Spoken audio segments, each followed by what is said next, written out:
La visite d'aujourd'hui est venue au moment opportun où les élèves de la vertu numéro 20 a rassemblé ses fils égarés et aussi à chercher l'harmonie et l'entente, la fraternité.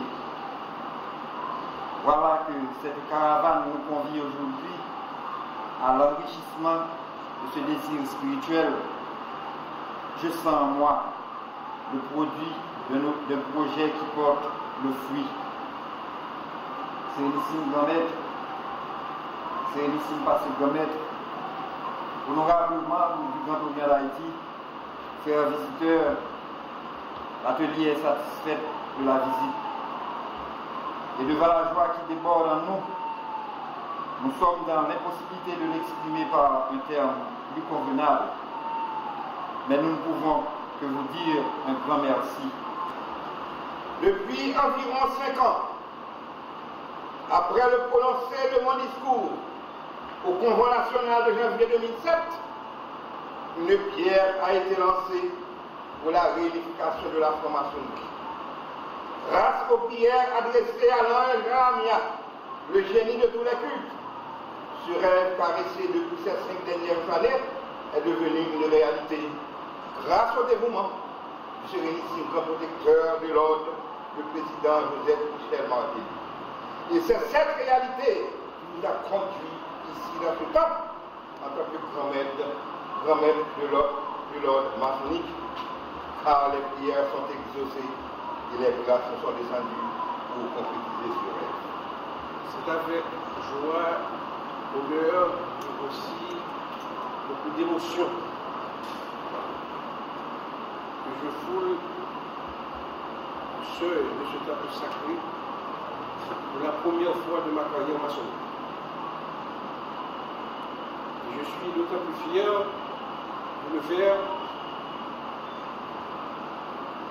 vu le nombre de sacrifices consentis en ma qualité de grand maître du Grand Orient d'Haïti du Sénégal.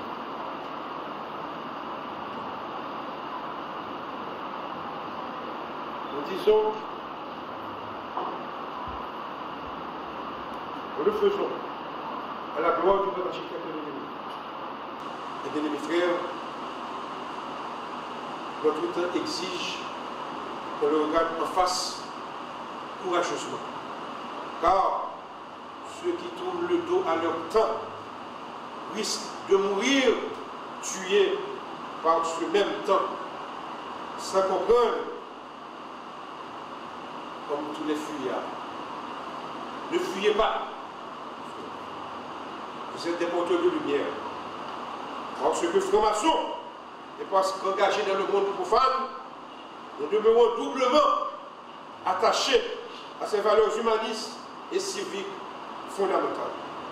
Nous essayons sans cesse, et nous essaierons toujours, de donner leur sens à 3 mots que la franc-maçonnerie nous fait acclamer dans nos temps, quand nous faisons la triple bataille. Liberté, égalité, fraternité. Officiel.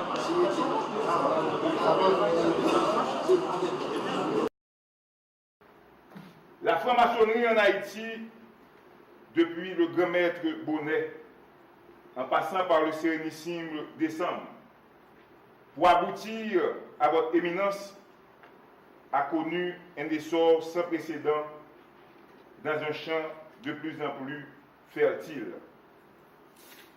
Aujourd'hui, la franc-maçonnerie de qualité que nous recherchons tous, depuis belle lurette, commence à porter des fruits au niveau de l'Orient des Cailles.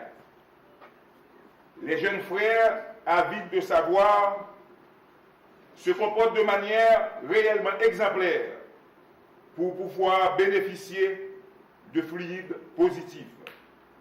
C'est pourquoi nous sommes si heureux au niveau du district maçonnique du Sud de vous recevoir ici, dans ce temple sacré, sombre asile de la veuve et de l'orphelin. Eh bien, mes frères, ce que vous devez apporter à l'extérieur, ça nous amène à une question. Qu'est-ce que vous avez apporté à l'extérieur? Quelle est donc cette œuvre, d'abord, qui a commencé dans le temple? Vous le savez tous, mes bien-aimés frères, parce que je sais quel est le niveau d'enseignement que vous avez ici, à ces 3 loges du district maçonnique du Sud. L'œuvre a commencé dans le temple. La réponse est simple, mes bien-aimés frères. C'est la construction du plus beau temple. C'est la construction de l'homme. Et pour pouvoir construire l'homme avec le grand H, il faut pouvoir commencer par vous construire vous-même. Et pour vous construire vous-même, mes bien-aimés frères, vous avez tout ce qu'il faut. La vie initiatique, mes bien-aimés frères, ce n'est pas un long fleuve tranquille, mais surtout un long cheminement plein d'embûches et un cheminement qu'il faut soigneusement éviter, où chacun progresse par lui-même. Mais pour progresser par vous-même, il faut savoir que vous devez vous appuyer sur vos frères dans une pratique fraternelle de la recherche permanente de la connaissance. Le maçon, nous le répétons souvent ici, ne vient pas en loge pour prier. Il vient en loge pour travailler. Tous les présents doivent participer au rituel. De l'apprenti récemment initié jusqu'au grand maître s'il est présent. Le grand architecte de l'univers que nous invoquons avant de commencer nos travaux n'est rien d'autre que cette énergie dont nous avons besoin pour effectuer le travail. Énergie qui exige cependant d'être redistribuée, d'être utilisée pour le service. Car le jour de notre réception en loge, nous avons promis aux hommes force ou secours, sagesse ou protection. Tous les frères sont donc responsables de la bonne marche du rituel.